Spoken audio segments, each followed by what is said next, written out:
Hello everyone, and thank you for joining us. I'm Ashley Hurley with your LMU Tri-State News Update. A former police officer expected to enter a plea last Monday has now changed his mind and will go to trial. 39-year-old Michael Baker, a former La Follette police officer, was placed on the TBI's most wanted list after hiding from agents. Baker is charged with 22 counts of especially aggravated sexual exploitation of a minor and 22 counts of sexual exploitation of a minor.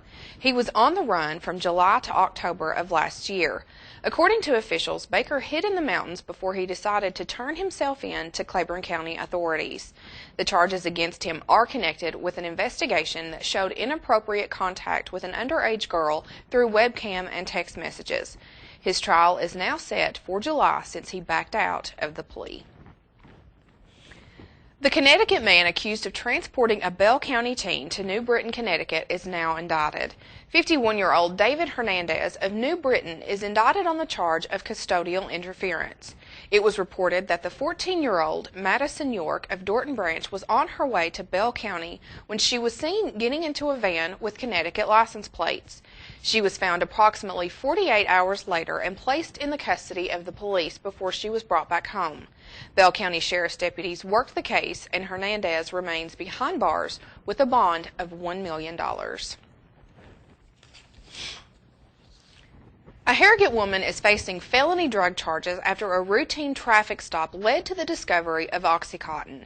50-year-old Penny Givens was arrested by Middlesboro police officers Thursday afternoon on the charge of first-degree possession of a controlled substance.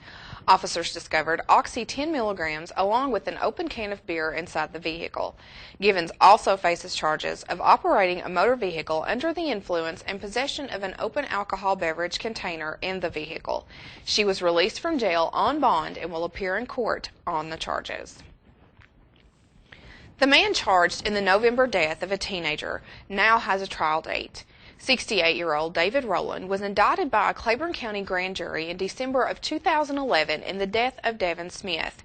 Rowland is charged with reckless homicide and faces trial for Monday, April 24th. According to officials, 15-year-old Smith was hunting with his grandfather in November of 2011 in the Dogwood Heights area when he was shot. Officials stated that his grandfather believed he had let his gun go off, but Rowland came over and admitted to firing his weapon. He stated that he saw brush move, so he shot. The case has been postponed more than once at the request of Rowland's attorney, which has disappointed Smith's family, who has been in the courtroom for all of Rowland's appearances. He does currently remain out of jail on bond.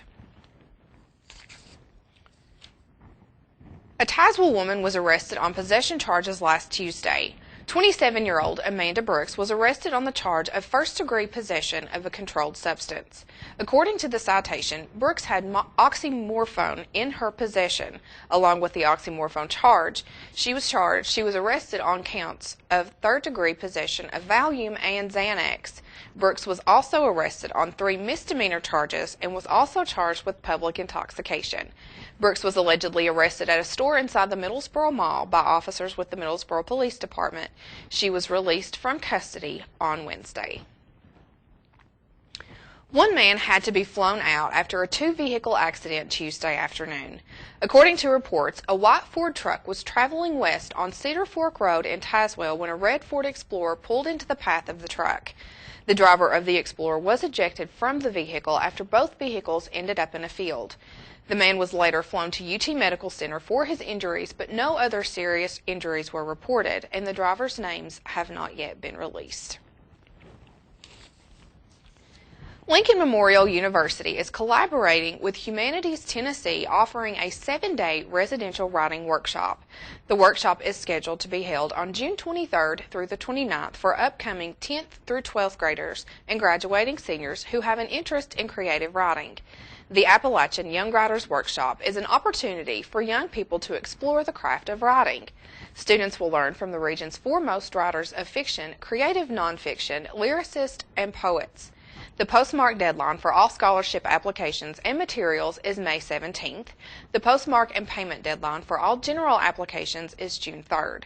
Morning classes are from 9 to 11, followed by lunch at noon. Afternoon classes are from 1 to 3, followed by a full group meeting. You can visit www.lmunet.edu and www.humanitiestennessee.com for more information. Thank you for joining us for this LMU Tri-State News Update. For everyone behind the scenes, I'm Ashley Hurley.